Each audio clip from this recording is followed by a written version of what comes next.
দর্শক, আবহাওয়া পরিস্থিতির সবশেষ জানাতে বাগেরহাটের মংলা থেকে যুক্ত হচ্ছেন সহকর্মী এনামুল হক। এনামুল, একটু জানতে চাই, উপকূলীয় এলাকায় লঘুচাপের প্রভাবে এখন আবহাওয়া আপনি কেমন দেখছেন, আর আবহাওয়া বিভাগ কি বলছে?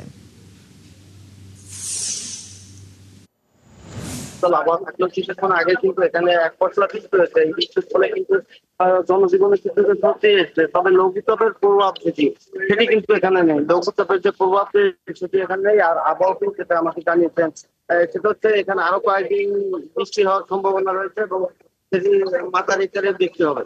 আমি জেলার কয়েকটি উপজেলায় খোঁজ নিয়েছি, সেখানকার যে জেলে সম্প্রদায় রয়েছে তারা কিন্তু আমাদের জানিয়েছেন যে তারা এই মুহূর্তে যে বঙ্গোপসাগর উত্তাল থাকার কারণে তারা কিন্তু বিভিন্ন জায়গায় সুন্দরবনের বিভিন্ন নদী এবং খালে কিন্তু তারা আশ্রয় নিয়েছেন।